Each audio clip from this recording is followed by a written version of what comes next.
وەکو بینیمان لەو پارچە ڤیددیۆیەدا کە ژەنیارەکان تەنها لە ڕێگەی رادیۆکەوە پەخشێکی جیاوازیان خۆت میوزیکێکی جیاوازیان پێشکەش کرد ئەمەش بووە شاکارێکی جیهانی جۆن کەیج کە میوزیکژەنێکی یاخود میوزیکدانەڕێکی ئەمریکی جیهانیە. ئێستا بینە سەر گفتوگۆی زیاتر هەر لەبارەی ئەم ڕۆژەوە تا بتوانین بابەتەکەمان دەوڵەمەندتر بکەین کە ئەتوانین بڵین زیاتر ڕۆڵی رادیۆ و کاریگەری ئەو ئامرازە میدیاییە چییە و چۆنە میوانداری دکتۆرە سارا موحسین بەرزنجی کە مامۆستای بەشی ڕاگەاندنە دەکەین. بەخێر هاتی دکتۆرە. بەیانیت باش. بەیانی ئێوە بینەرانیش باش و پیرۆزبایی ڕۆژ ساڵ ڕۆژی رادیۆ ئەەکەم لە تەواوی میدیاکاران و ئەو بەڕێزانەی کە درێژەیان هەیە لە خزمەتکردنی بیسەران لە تەواوی ئەو ئێستگانەی کە پەخشیان بەردەوامە لە هەرێمی کوردستان. زۆر باشە. منیش بەبیرم کەوتەوە نەک ئێستا دەرفەتە بۆی کە بڵێم پیرۆزبایی لە هەموو ڕاگەانکەران بە تایبەت ئەو کەسانی کە لە رادیۆ و بە تایبەت پەخشی رادیۆی کوردستان 24 شەکەم. میوانێکی دیکەشمان لێرە ئامادەیە کە مامۆستا عومەر فەرهادی ڕۆژنامەنووس و پامنێری پێشووی رادیۆ. ئەویش لەگەڵمان دەبێت لە پرۆگرام ئامادە دەبێت و بەیانیت باش مامۆستا ڕۆژێکی باش بۆ تۆش پیرۆزبایی ئەم ڕۆژەش لە تۆکەم. بەیانی ئەوەش باش و بەیانی هەموو جۆگران و بیسەرانی کەناڵەکانی ڕاگەیاندن لە کوردستان و لە دەرەوەی کوردستان باش. زۆر سوپاس. مامۆستا بۆ پێی کە تۆ ئەزمونێکی زۆر هەیە لە ناو رادیۆ ئەو تۆش پێمان بڵێ کاریگەری و ڕۆڵی رادیۆ چی بووە لە سەرەتاوە تا ئێستا؟ بەڵێ ڕۆڵی رادیۆ ڕۆڵێکی گرنگی هەبووە لە گەیاندنی هەواڵ و بتەوکردنی پەیوەندیە کۆمەڵایەتیەکان و نیشتیمانیەکان لە ناو گەلانی جیهان بەگشتی. ئەو رادیۆیانەیە کە لە سەرەتا لە وڵاتانی ئەوروپایی سەری هەڵدا پاشان گەیشتە وڵاتانی ئێمە ئەوەی پێی دەڵێن ڕۆژهەڵاتی ناوەڕاست کە با بڵێن ئێمە کە هاوڵاتی ئەو وڵاتە بووین کە ناوی عێراقە لە بەغدا دانرا ئەو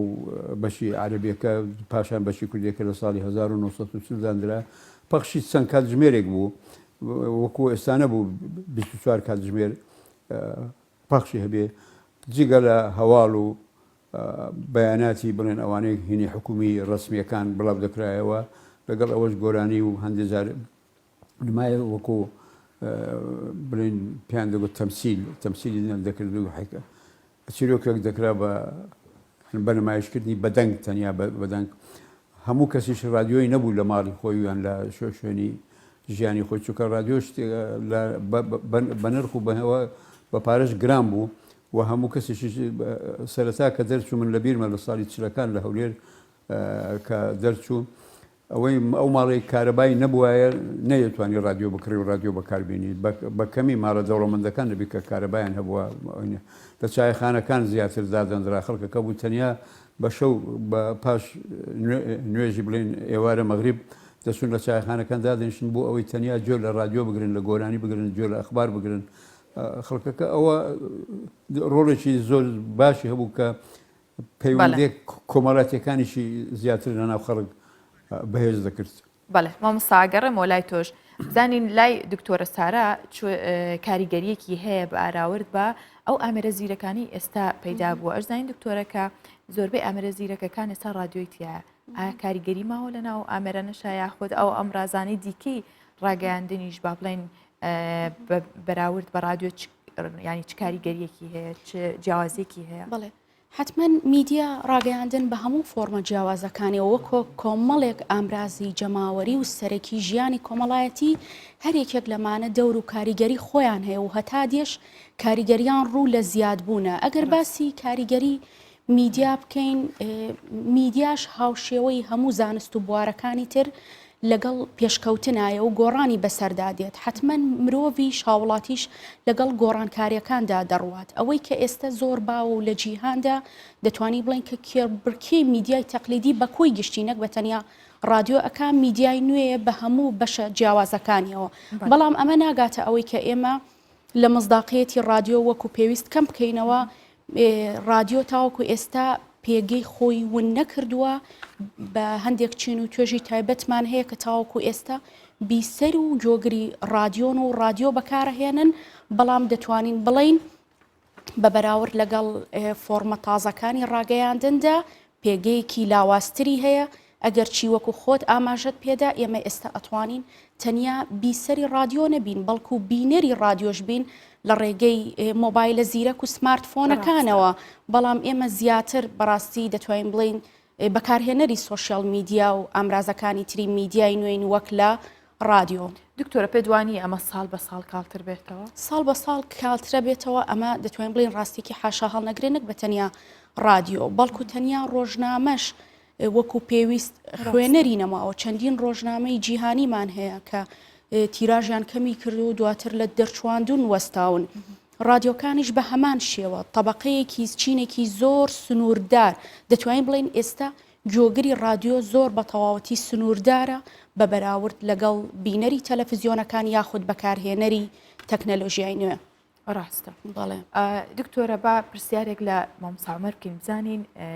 ئایا پێشتر یاخود بڵێن ڕۆژنامەنووسی رادیۆ ئەو کەسانی کە لە رادیۆدا پامنێریان کردووە ڕۆژنامەنووسیان کردووە چ جیاوازیەکی هەیە لە بەراورد بە هەر ڕاگەاندنێکی دیکە بۆ نمونە تەلەڤیزۆن بێ یاخود ڕۆژنامەی کاغەز بێت یاخود گۆڤارەکان بێت؟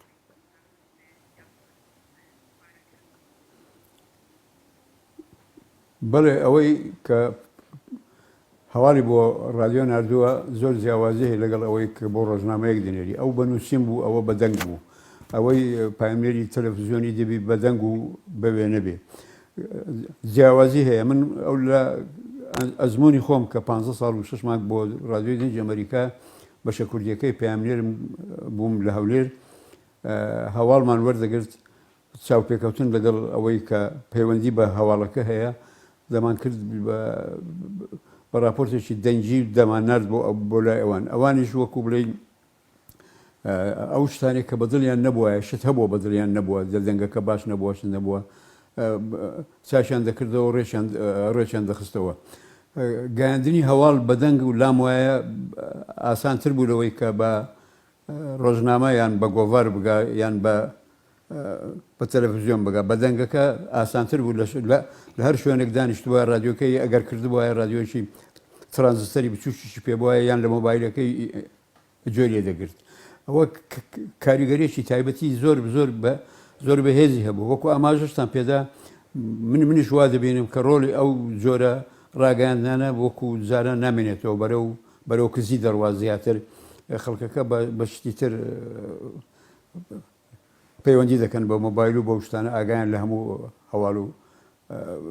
ڕووداوێکەیە. ئەو ڕووداوانەی کە ڕوودەدا لە وڵاتی ئێمە با بڵێن ئەمە بە زمانی کوردی کە دەمان نرد بە شێوازی سۆرانی بووە بە شێوازی بادینی بووە ئەوان نێوێن دەرێ ئەو جیاوازیان نەدەکرد مهم ئەوە بوو بە هەواڵەکە بگە بە بێلایەنی و بە دەنجێکی پاک و ڕێک و پێک و خەڵکەکە ئەوەی ڕێی خۆی پێپشان بدا. جار هەبووە خەڵک هەبووە لە چاوپێکەوتنێک ڕخنەی لە سیاسەتی ئەمریکا گرتووە کە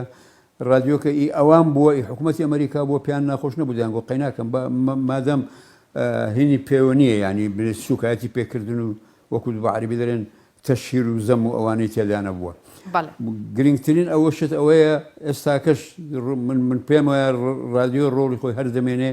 کەمیش بکاتەوە بەڵام هەر بای خۆی ئەو هینەیە هەیە چونکە هەموو کەس ناتوانانی بەرامبەر تەلەڤیزیۆن دابنیشێ لەوانەیە نەخۆش بێ لەوانەیە چاوشتی باش نەبێ جۆی باش بێ دەتوانانی جێ لە رادیۆ بگرێ. ئێستاکە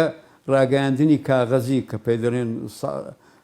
ڕۆژنامە ئەوانە بەڕاستی ڕۆلیان زۆر کەم بۆتەوە خوێندنەوە زۆر کەم بۆتەوە لەبەر ئەوە لام وایە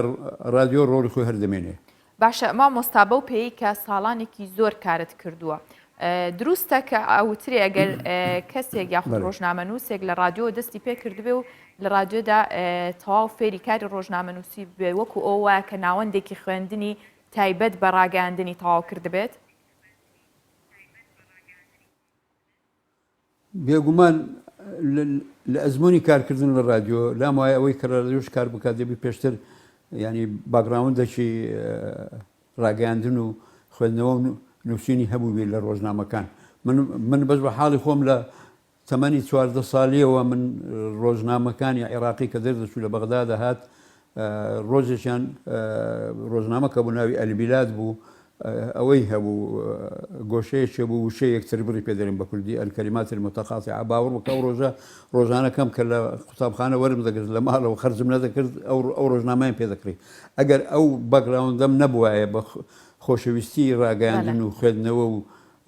ڕۆژنامەوانی بابڕین کە دەێن ئیعلامی پێدەگوترا لەم وایە لەوانێشە نەم دەتوانی ئەو کارەی پامێریەکەش بکەم بۆ خۆشەویستی گۆرانەکانی عەربی گۆرانەکانی کوردی ئەوانە بەرنامەی گۆرانی داواکراو هەبوو هەمووی ئەوانە هەمووی لە رادیۆەکان ڕۆڵێکی زۆر گەوریان هەبوو پێگەیاندنی هەستێکی ینی ڕەوشەمبیری جوان لە ناو خەڵکی نەخوێندەوار هەبوو لە ڕێی ئەو رادیۆیانە شعری گۆرانیان لەبەردەکرد ینی کە خوێندەواریشی نەبووە ئەوە دەوری هەبووە من دووبارە دەڕێمەوە رادیۆ دەوری خۆی هەردەمێنێ بەڵام ئەگەر کەمش بکاتەوە بەڵام هەردەمێنێ بەڵێ مام ساگەڕێمە وڵات بە هەمان پرسیاریش لە دکتۆرە سارا بکەم کە بە هەمان شێوە ئێوە ڕاتانچیە لەسەرەوەی کە ئەگەر کەسێک بە رادیۆدا ڕۆشت بێت یاخود ئەزمموی کارکردنی بە رادیۆدا ڕۆشت بێ وایە کە ناوەندێکی ڕاگەاندنی تاوا کرد بێت بەڕاستی دەقاودەق من لەگەڵ ئەم قسەیەدانیم نەکتەنیا رادیۆ بەڵکو هەر ڕۆژنامە نووس و میدیاکارێک ئەزمموی قوڵ ببێتەوە لە نێو هەر ئامرازێکی ڕاگەیاندندا دەتوانێت وەکو کەسێکی میهەنی تەماشای بکەی بەڵام وەکو کەسێکی ئەکادمی و پرۆفێشناڵ هەتاوەکو ناوەندە زانستیەکانی تایبەت بە بەشی ڕاگەیاندن تەواو نەکا غیابێک لە کارەکەیە هەیە کەلێنێک لە کارەکەیە هەیە بۆیە ئەم دوولایەنە هەردووکی یەکتر تەواوەکەن بەڵام دەتوانی وەکو کەسێکی ئەزموندار تەماشای بکەی باشە دکتۆرە سارا ئەزانین کە رادیۆ یاخود بینەری هەیە بیسەری هەیە لە هەموو چین و توێژەکان هەواڵ وەرەگرێ یاخود بڵێن کاردانەوەی هەیە لەسەر هەموو چین و توێژەکان بەبێ جیاوازی بەڵام ئەمە چونوا بکرێت یاخود ئەم هۆکاری ڕاگەاندنە بمێنێتەوە و ڕۆڵی زیاتر بکرێت لەسەر هەموو ئەو چین و توێژانە لەوانەیە تەلەڤیزۆن کەسانی نابینە نەتوانن بیبینن بەڵام رادیۆ بە پێچوانەوە ئەمە چی بکرێت بۆی کە ئەو ڕۆڵە گرنگی لە دەست نەدات بڵێ دیارە هەموو ساڵێک یادی رادیۆ دەکرێتەوە هەروەکو لە راپۆرتەکەی بەڕێزیشتان ئاماژەتان پێکرد لە 11 شەبات وەکو ڕۆژی جیهانی رادیۆ ناسراوە لەلایەن ڕێکخراوی یونسکۆ لە نەتەوە یەکگرتوەکان کە هاوکاتە لەگەڵ پەخشی یەکەمین رادیۆ لە وڵاتە یەکگرتوەکانی ئەمریکا کە لە دوای حربی عالەمی دووەمەوە زیاتر ئەمە بڵێ قسەی لەسەر کراوە لەبەر ئەوەی کە رادیۆ ڕۆڵێکی خراپی هەبووە لە کارکردنە سەردەرونی خەڵک بڵاوکردنەوەی پروپاگەندا ئەمەیان کردو بۆ بڵاوکردنەوەی بەهای هەواڵ زیاتر ببوورە بەهای رادیۆ بۆ ئەوەی کە نیشانی بدەن هێشتا رادیۆ بەهای گرنگی خۆی هەیە و ئامرازێکی گرنگە بۆ بڵاوکردنەوەی هۆشیاری ئەمە جگەلەوەی کە رادیۆ لە هەموو چین و توێژە جیاوازەکان دەتوانن لی سوودمەند بن بەڵام ئەوەی کە ئێستا بۆتە جێگەی نەنگی و نیگەرانی ئەوەیە کە هاوڵاتی بۆ خۆی ئەمە ڕاستیە لە بەردەم چەندین بژاردەی جیاوازە لە بەردەم چەندین ئامراز و پەیامی جۆرا و جۆرایە کە سەرپشک و ئازادە لە هەڵبژاردننی دیارە ئەوانش کێبڕکێ ئەکەن لەسەر ئاستی گەیاندنی خێرای هەواڵ و زانیاری هەروەها ئاسانی بەکارهێنار ئێمە ناڵین رادیۆ بگرە هەر زۆر مەسرەفی هەرزانترە لە تەلەڤیزیۆن و بەردەستە و زۆر بە ئاسانی دەتوانی بەکاری بهێنی بەڵام بۆچی مەسەلەن ئێمە بیسەری ئێمە تۆراوە یاخود وەکو پێویست جۆگرمان نییە بۆ رادیۆکان لەبەر ئەو ڕۆڵە لاوازەی رادیۆیە کە هەیەی بە بەراورد لەگەڵ پێشتر ئێمە ئەزانین بە تایبەتی لە سەردەمی شاخ لە کاتی شۆڕشە جیاوازەکاندا رادیۆ بە شادەماری ڕاگەیاندن ناسراوە زۆرترین کاریگەری هەبووە لە بڵاوکردنەوەی هۆشیاری سیاسی و کۆمەڵایەتی و کللتوری و هەروەها ڕۆحی شۆڕژگێری بەڵام لە ئێستادا دەبینیت کاڵ و کرچی لە تەواوی پرۆگرامەکاندا هەیە رادیۆ بەڕاستی پێت بڵێم نەیتوانیەوە ببێتە سەرچاوەیەکی بەهێزی هەواڵ و زانیاری کە کێبڕکێ لەگەڵ ئامرازەکانی تری ڕاگەیاندندا بکە ئەمە لە لایەکی تر ئێمە دەزانین هەم لە تەلەڤیزیۆنەکان هەم لە ئامرازەکانی تر کەلێنی شتگەلێک هەیە بۆ نمونە غیابی سەرچاوی زانیاریەکانت هەیە غیابی کۆمەڵێک بەرنامەی کللتوری و فەرهەنگیت هەیە لە تەلەڤیزیۆنەکانە رادیۆکان دەتوانن ئەمە پڕ بکەنەوە بەڵام بەداخەوە بە شتگەلێکی لا بەلا پرۆگرامەکانیان ڕۆژانە پەخش دەکەن کە ئەمەش بەڕاستی جێگەی گرنگی بیسەر نییە. پێ وایە کە هاوڵاتی کاتی هەیە بۆ ڕادیۆ هێشتا چونکە زین کە ئێمە زۆربەی کاتەکانمان بە ناو ئۆتۆمبیل و هاتوچۆ بەسەربێنەوەش یەکسەر دەستەبین بۆ رادیۆی ئۆتۆمبیلەکە و بەکاری ئەمە مەجالێکەیە بەوەی کە ئەگەر بڵێن ڕاگەیانکاران لە ڕێگەی رادیۆ پامەکانیان بگەێنن. ئەگەر رادیۆ بتوانێت ئاستی خۆی بەرز بکاتەوە بێگومان بۆنە ئێمە کاتی گوێگرتنی رادیۆمان هەیە ئەگەر چی لە سیەکان هەتاوەکو حەفتاکانی سەدەی ڕابردوو لە سەدەی 20 دەتوانین بڵێن رادیۆ زۆرترین کاریگەری هەبووە بە سەردەمی زێڕینی رادیۆ ناسراوە بەڵام ئێستاش ئێمە ئەو کاتەمان هەیە هەر خانمانی ماڵ هەر خانمانی ماڵی سەدەی ڕابردوون دەتوانن بگەڕێنەوە ئاشنایەتی و هاوڕێتی چکە رادیۆ بەڕاستی پێت بڵێم لە سەدەی ڕابردوودا وەکو ئەندامێکی خێزان تەماشای کرا وەکو یەکێک وەکو هاوڕێک مامەڵی لەگەڵا بکراوە ئێستش ئێمە بەشێکی کاتەکانمان ڕۆژانە کە دەچینە دەوامەکانمان لەناو ئۆتۆمبیلەکانە یاخود لە نێو هۆکارەکانی گواستنەوەیە دەمێنینەوە دەک لە کوردستان ینی رادیۆ لە هەموو ئامرازەکانی هۆکارەکانی گواستنەوە هاوڵاتیاندا ڕۆڵی خۆی هەیە ئێمە دەتوانین ئەو کاتانە ئیستیغلال بکەین ئەگەر بێت و رادیۆ بە پڕبەرهەم و بە ئاستێکی بەرزترەوە بەرنامە و پرۆگرامەکانی خۆی پێشکەش بکات. ڕاستە ئەمە باسیوت کرد کە چەندێک ڕۆڵی هەیە بە بگەڕینەوە لای مامۆستا عومەر بزانین ئەو ئاستەنگانە یاخود ئەو ڕێگریانە چییە لە بەردەم رادیۆ کە نەیتوانی وە ئەو کاریگەری لە ڕابردوو هەیە بوو ئێستش بە بەردەوامی بمێنێتەوە. بەڵێ خۆی ئەو پێشکەوتنە تەکنۆلۆژیایی کە ئێستاکە لەسەر ئاستی هەموو جیهاندا هەیە ئەمە کاریگەری کردووە لەسەر ئەوەی کە رادیۆ ئەو ڕۆڵەی جارانی نەمێنێ پێشان هەر ئەو دەتوانین بڵێ تاکە کەناڵ بوو تەلەڤیزیۆنیش پاشی رادیۆ پەیدا بوو لەبەر ئەوە زۆر ئاسایی ئەگەر ئەو ڕۆڵەی جارانی نەمێنێ ئێمە گەر نازان بگەڕێنەوە ساڵانی پەنجاکان و چلەکان و شەستەکانی سەدەی ڕابردوو ئەو رادیۆیانەی کە هەبوون زیاتر رادیۆکانی عەرەبی بوون رادیۆی کوردی هەبوو رادیۆیەکە بوو رادیۆی یەریڤان پایتەختی کۆماری ئەرمینیای سۆڤێتی کاتی خۆی هەبوو ئەو رادیۆ لێرە جۆگری هەبوو رادیۆ لە ئێران هەبوو رادیۆی کوردی رادیۆ کوردەکەی خۆمان رادیۆەکانی شۆڕش کە یانی کە دکتۆرش ئاماژەی پێدا لێرە حکوومەتی عێراقی هینێکی لەسەردادەنا تەشویشێک رادیۆیەکە بوو پێیان دەگۆ العێراق الحوڕ کە ئۆپۆزیسیۆن بوو کە دژی ڕژێمی عێراقی بوو لە براگ لە چکۆسلۆڤاکیا پەخش دەکرا لێرە دووبارە ئەویان لەسەردادانە وەکو پێیان دەگوت تەشویش هانیان پێدەگوت بۆ ئەوەی جۆگر باش جێ لێ نەبی ڕۆلی رادیۆ ڕاستە کەس بووە بەڵام وەکو ئاماژەش پێدرا دەکرێت ئەو هینەی ینی هەر خۆی وەکو خۆی بمێنێتەوە رادیۆیەکە بوو پێیان دەگۆم حتى الشرق الأدنى للإذاعة العربية ئەوە لە قوبرس پەخشی دەکرد حکوومەتی بەریتانیا بوو لە 5 حوزەیرانی 1956 کە شەڕەکەی ئینگلی بەریتانیا و فەرەنسا و ئیسرائیل چون لە وڵاتی مسریاندا کە پێ بەشەری پۆرسعید ناسراوە یەکەم ڕۆژ گوتی هونا لەندەن بووە لەندەن ئەو رادیۆی جۆگری تایبەتی خۆی هەبوو ڕاستە هەواڵی زۆر ڕاستگۆ و ڕۆژ زۆر بە بەڵانس بڵاو دەکردەوە مامۆستا عومەر لە تەمەنی کارکردن تا لە رادیۆ چ بەسەرهاتێکی ناخۆش ئەزانین کە ڕاگەیانکاران زۆربەی کات بە دۆخی زۆر قورس و ئەستەناتی ئەپەڕن بەڵام چ شتێک کە تا ئێستا لە بیرەوەری تۆ داما بێتەوە و زۆریش کاریگەری هەبوو بێت لەسەر ژیانت من کاریگەری ئەو باسی ئەگەر باسی ئەو ماوەیە ئەو 15 ساڵی کە لە پەیامنی ئەگەر ڕووداوێکی زۆر گرنگ بوو بێت جا خۆش بەیان ناخۆش بێت چییە؟ بەو دەرەجەیە نەبووە ینی ئێمەیان دەستگاکانی ڕاگەاندنی حکوومەت بووە حزب وایە ئاگاداریان دەکردینەوە کە لە شوێن لەو شوێنە ئامادە بین کە دەمان بنە بۆ ئەوێ بەڵام جار هەبووە من بخۆم شخصی خۆم جارێکیان لە ئوتێل خانزاد ڕاوەستا بووین تقریبا بڵێم ساعت و نیوێک مابووین هەمومان ئەو ڕۆژنامەنووسانە پەیامنێرەیان بردبوو ئەو بەرپرسەی کە دەبوو بێ قسە بکە بۆمان نەهات من هاتمە دەرەوە ڕۆیشتم ئەوان گوتم بۆ چێ گوتم دەڕۆم احترامی ڕێزگرتن لە مەوعید نەبێ من ئەو کارە ناکەم وابزانم دوو پەیامنێری تریش لەگەڵ من هاتنە دەرەوە هاتینەوە شار بەجیمان هێشت ڕێزگرتن لە کاری ڕۆژنامەوانی لە پەیامنێران لە نووسەران ئەوانی کە لە ڕۆژنامەکانیش دەکەن لە کەناڵەکانی ڕاگەاندن کار دەکەن حەقی ئەویان هەیە کە ڕێزیان لێ بگیرێ و ڕێزگرتن کاتی کارکردنیان و مۆعید و ئەو شتانیان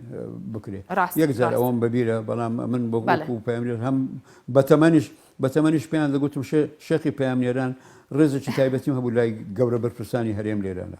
شێخی پەیامنێران هەمیشە ڕێزدار بی ئەگەڕێ وڵات. دکتۆرە سارا پێت وایە ڕادیۆ توانێت ڕای گشتی دروست بکات؟ پرسیارێکی جوان بوو. باشە بۆ لە سەرەتای دەرکەوتنی ڕادیۆ ئەگەرچی ئێمە بڕاستی لە ماوەکانی ڕابردوودا لە سەرەتای دەرکەوتنی ڕادیۆ ئێمە ڕادیۆیەکی سربەخۆی کوردیمان نەبووە بەڵکو پەخشی کوردیمان هەبووە هەم بەشی کوردیمان هەبووە لە ڕادیۆی بەغدا کەیوت ئێرە بەغدایە لە چارەکە سەعاتێکا ڕۆژانە پەخشی خۆی ئەکرد بۆ توانی کاریگەری هەبێ بۆ توانی ڕای گشتی بۆ ڕوژێنێ و هەروەها ئێمە پەخشی کوردیمان لە چەندین ڕادیۆی تر هەبووە لە بەیروت هەمان بووە لە فەڵەستین هەمان بووە لە ساڵی پەنجاکانە لە سەردەمی جەمال عەبدولناسرە پەخشی کوردیمان هەبووە ڕادیۆی کوردی ئەگەرچی هەندێک لە سەرچاوە مێژووەکان دەڵێن ڕادیۆی یەریڤانمان هەبووە لە ساڵی 1930 کە ئەمە جیاواز لە ڕادیۆکانی ترتوانێتی بەرهەمی کوردیش بڵاو بکاتەوە بەڵام ئەوانی دیکە بۆ خزمەت و خۆشەویستی کوردانە بووە بەڵکو هەمووی ئاراستەکراو بوون و ئاماجی تایبەتی خۆیان هەبووە بەڵام دوجار کاریگەری هەبووە بە تایبەتی ئێرە بەغدایە هەتاوکو ساڵی 2023 دەتوانین بڵێن یەکێک بۆ لە ئەرشیفە گەورەکان زۆرترین کاریگەری هەبووە کە دوجار سەعاتی پەخشی زیادی کرد ئەی بۆ ئێستا ناتوانانی ڕایگشتی دروست بکە بێگومان ناتوانێت چونکە ئێمە کێشەیەکمان هەیە ئەویش ئەوەیە کێشەی پەیاممان هەیە پەیامی میدیاییمان هەیە کە دەتوانم ئەم قسەیەم گشتگیر بکەم بۆ هەموو ئامرازەکانی تری ڕاگەیاندن بە تەلەڤیزیۆنەکانی شەوە ئێمە کلێنی پەیامی میدیاییمان هەیە وەکو لە ڕووی ناوەڕۆکەوە ئێمە لاوازین لە ڕووی تەکنیکەوە ڕاستە کێبڕکێ لەگەڵ کەناڵە عەرەبی و کەناڵە بیانیەکاندا دەکەین بەڵام لە ڕووی مەزمونەوە دەتوانی بڵین وەکو پێویست ئێمە هەنگاوی باشمان نەناوە ئێستش زۆرێک لە ڕادیۆکان چاوەڕێن ئەو ڕۆژە خەبات و کوردستانی نوێ بگاتە بەردەستیان هەتاوەکو هەواڵی ڕۆژنامەکان بخوێننەوە یاخود سەرچاوی هەواڵەکانیان تۆڕە کۆمەڵایەتیەکانە کە خۆی تۆڕە کۆمەڵایەتیەکان مەزدەری مەجهولە ینی ئەمانە هەمووی هۆکارێکن بۆ ئەوەی کە بڵین ڕادیۆ لە ئێستادا وەکو بەرپرسیارەتیەکی ئەو تۆی نییە وەکو تواناش بەڕاستی توانایەکی بەهێزی نییە بە بەراورد لەگەڵ پێش و کەوەکو باسم کرد. دکتۆرە یەکێکی دیکە بڵین ئەتوانین بیکەین بە هۆکاری ئەوە کە زۆری ڕادیۆکان ئێستا زۆرترین ئەزگەی ڕادیۆیی هەیە لە ناو هەرێمی کوردستان و بگرە لە جیهانیشدا کە تا 2015 15,000 وێستگەی ڕادیۆیی هەبووە بێگومان هەرێمی کوردستان ئێستا زیاترە کەمتر نیە دووسەمان هەیە ئەمە ئەوەی ڕادیۆمان ئەمەی وەکو مۆڵەتی فەرمیان بەپێی ئامارێکی سندیکا بەڵام هەشمانە کە ڕادیۆی موزیکن یاخود پەخشی قورئانی پیرۆزەکەن ئەمانە وەکو پێویست بڵێ مۆڵەتیان نییە بەڵام ئەوەی کە مۆڵەتی فەرمی هەیە و تۆمار کراوە لە سندیکا 200 ڕادیۆمان هەیە ئەمە نابێتە هۆیەوەی کە وترێ بێگومان زۆرن بەڵام نەخێر نابێت لەبەرەوەی ئێمە چەندین شاشەی تەلەڤیزیۆنەکانمان هەیە بە کوردی و عەرەبی و بەڵام هێشتا بینەری خۆی لە دەست نەداوە هێشتا کێبڕکەیەکە لەگەڵ سۆشیال میدیا ئەمە جگە لەوەی دەیان و سەدان و هەزاران فۆرم و جۆری تۆڕە کۆمەڵایەتیەکانمان هەیە بەڵام هەتا دێ ژماری بەکارهێنانی لە هەڵکشاندایە ئەمە پەیوەندی بەو تەلاعبکردنەوەی بە زانیاری و هەروەها سوود وەرگرتن لە تەکنەلۆژیای نوێ چونکە ڕادیۆکو پێویستە ئێستا نەیتوانیوە سوود لە تەکنەلۆژیا وەربگرێ شتێکی تریش هەیە بەڕاستی ئێمە میدیاکانمان ئەوەندەی بەکارهێنەری تەکنەلۆژیان ئەوەندە بەرهەمهێنەری تەکنەلۆژیانین. زۆر سپاس بۆ وتەکانت دکتۆرە سارا کامڕۆ لەگەڵمان بووی سپاس بۆ ئێوەشمان لە پرۆگرامی ڕۆژ باش زۆر سپاس بۆ بەڕێستان و سپاس بۆ مامۆستا عومەر فەرهادی کە بە هەمان شێوە لەگەڵمان بوو و میوانی پرۆگرامی ڕۆژ باش بوو بە هیواین هەمیشە تەمەندرێژ و کار و جێدەستان هەمیشە دیار بێت لە ناو ڕاگەاندنی کوردیدا.